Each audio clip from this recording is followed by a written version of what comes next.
ladies and gentlemen, Nicole Moore.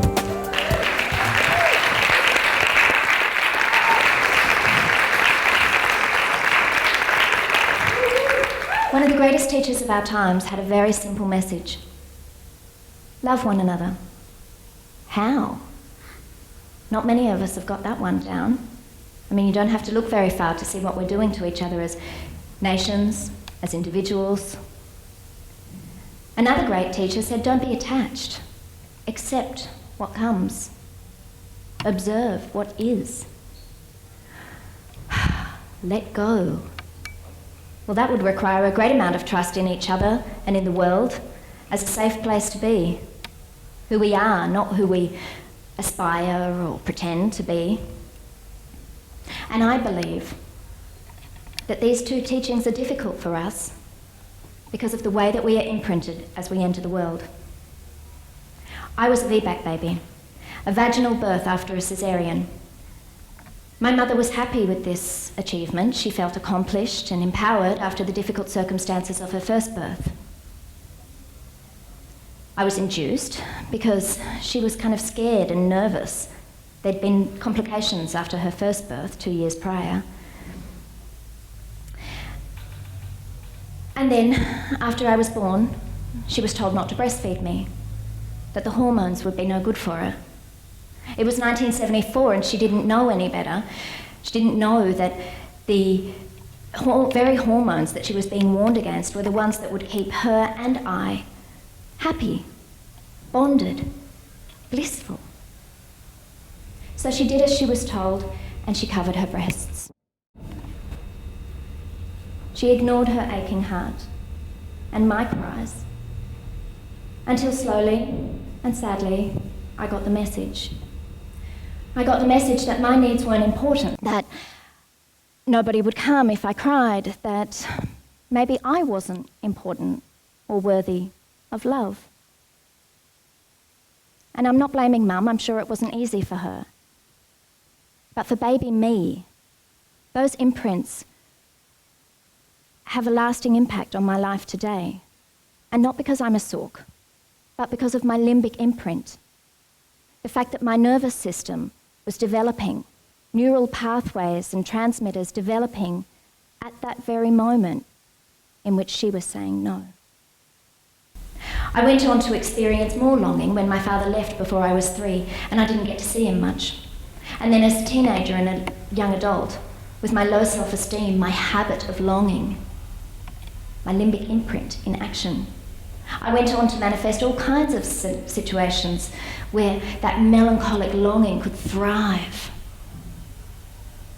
I've travelled far from my family. I fell in love with guys that didn't want me. Long-distance relationships where I could legitimately pine and long for my love were my personal specialty. And through many years of seeking and searching, I tried to find my way in the big wide world. Tried to feel okay, to allow love in. Tried to be me. And lucky me, because some years later I managed to find a modality of healing called Limbic Imprint recoding. It was created by Elena Teneti-Vladimirova, a Russian visionary who was involved with the advent of water birth. And since that time, everything shifted. I no longer mourn for the little girl who cried so much. I feel happy to share my gifts and my ideas with the world. I'm stretching all the boundaries of my previous comfort zones. And I have a beautiful family, allowing a flow of love like never before. Victory, just like my VBAC birth. So, that's one story. And I'm sure if you look into your own life stories, you will see many examples of patterns, recurrent themes, familiar archetypes that turn up again and again in your life. Behavioural tendencies, emotional tendencies. And I'm sure if you spent a little more time, you'd find ways in which these recurrent patterns and subconscious comfort zones relate to events and circumstances in your own formative periods, being your conception, gestation, and birth, and the early years. 30 plus years of pre- and perinatal psychology by Drs. William Emerson, David Chamberlain, Thomas Verney, all point to very strong correlations in this field. So our limbic systems, the parts of our brains that govern our feelings and emotions, are imprinted by all of our experiences in early life, blissful or otherwise. Neural pathways and neurotransmitters have been developing, engaging, responding to the environment since the very moment of conception. Our limbically imprinted emotional responses have a significant impact on the way we feel about ourselves and our world, how we live, how we give birth. And they often have a very persistent element to them, resisting through all our attempts to shift them. So core beliefs, inhibitions that hold us back in life also hold us back in birth. All kinds of birth. Birth of projects, birth of ideas, birth of new relationships, birth of new, upgraded versions of ourselves, birth of babies, and birth of the new consciousness that our planet so desperately needs. But the good news is, we can change our imprints using our conscious intention, our attention, our free will. Ancient and new limbic imprint recoding has been utilised by humans since our earliest days, beginning with the domestication of animals. And now, utilising the concepts of neuroplasticity, read anything by Bruce Lipton, Norman Dodge, Greg Braden, we can create new cellular memories, strengthening the neural pathways, and not just to mend body parts after a stroke or an accident, but to allow love in, to create a deep sense of well-being, personal empowerment. We don't need to indulge in what was, like other methods that deal with birth trauma, like rebirthing, for example. We simply create a new memory, so to speak, an alternative route for our emotional body, a parallel reality for our nervous system to adhere to. Einstein said that we can't solve problems by the very kind of thinking that created them in the first place. Well, giving birth with ease and grace, as Elena says in her film, Birth as We Know It, is the antithesis to fear, emergency, and the spiral of intervention that unfolds in most hospital births today. It is a direct antidote, in a big picture vision, to many of society's pervasive ailments of progress, disconnection, distrust, fear, depression, addiction, and the total lack of autonomy and initiative that we're sadly getting very used to. And this is because the way we are born has a very deep impact on the way we live, love, give birth, and parent. And sadly, far too many of us were born into less than blissful circumstances, with unnecessary interventions. Just like me, the majority of babies born in the West today arrive on someone else's timing with drugs in their veins. The natural hormonal physiology is interrupted, with lasting implications for mother and baby. Both elective and emergency cesareans dominate the birth statistics, and our species is rapidly losing the ability and the incentive to birth naturally.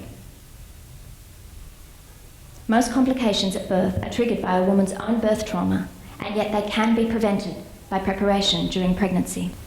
And we all know what a blessing it is when a baby arrives naturally, with love. We can bring in the next generation as non-traumatised beings. Homo ecologicus, as Michel Odent calls them in his book, The Scientification of Love. Humans characterised by a propensity to unite and establish a global awareness, the ability to respect other beings and Mother Earth. It's just what our planet needs, right? Limbic imprint recoding works by realigning our own birth experiences with positive, non-traumatic outcomes, with easy and immediate attachment to the mother. It has the capacity to shift repetitive, generational patterns of birth that are deeply imprinted in the psyche and DNA of birthing couples. It's a type of birth preparation that goes way beyond the cerebral, having a deep impact on a woman's physiology, the reptilian brain, which, when accompanied by feelings of safety, allows the cervix to open and the baby to emerge naturally, without drama. Limbic imprint recoding familiarises participants with the release of oxytocin, otherwise known as the hormone of love. Without oxytocin and its receptors, women often experience a lack of physiological initiation of birth, which means they need to be induced, or they simply fail to progress. Both of these are very common starting points for a whole cascade of birth interventions. In life in general, oxytocin is also vital. Without it, we have a decreased ability to bond, a lack of capacity for experiencing pleasure of all kinds, and a tendency towards isolation and depression. Many elements of human growth, health, and well-being are directly influenced by the presence or lack of oxytocin and our ability to produce it within our brains. See Paul Zach's TED Talk if you'd like to know more about oxytocin. Being reborn in love through an in-the-body experience of being conceived, gestated, and born in love and ecstasy can have a profound impact on our experience of life, love, and creativity. Limbic imprint recoding is not just for pregnant couples, but for anyone who is seeking to shift repetitive, inhibitive beliefs about who they are and the way they see the world. Anybody who is ready for a deeper understanding of their recurrent patterns, ready to uncover the truth of who they are and their life's purpose. It enables us to create our own reality, to have the life that we say we want, free of the neural constructs of our past. We become able to implement in a lasting way our spiritual the changes that we seek through our spiritual practices, our religious beliefs and philosophical outlooks. In the big picture, we can create an upgraded version of our species through our healing ourselves and then raising or bringing in the next generation free of trauma. Limbic imprint is accessed through the feeling realm rather than the neocortex. After all, the imprint began in our precognitive brain. And just as birth is not an intellectual activity, neither is limbic imprint recoding. We set the worldly, skeptical aspect of ourselves aside and surrender to the experience. We enter a creative, energetic field, a transpersonal limbic land, a field beyond right and wrong, as the poet Rumi would say. Limbic imprint recoding happens in groups or private sessions with a trained facilitator. The processes are simple but profound. We use a multisensory approach using breath, touch and sound, and lots of reenactment play. We revise the subconscious emotional comfort zone with our current day conscious intention. People who do limbic imprint recoding draw on these experiences for years afterwards. I do, and that's what makes me think that it's an idea worth sharing. With this modality, this awareness, we have the ability to gift ourselves and future generations with a blueprint of being totally safe, deeply loved, full of potential, and completely connected. I know that we can heal the damage that we've done to our planet and ourselves as the nervous system, the feeling apparatus of this being that you, me, we are Earth. I hold hope for the future and for generations to come.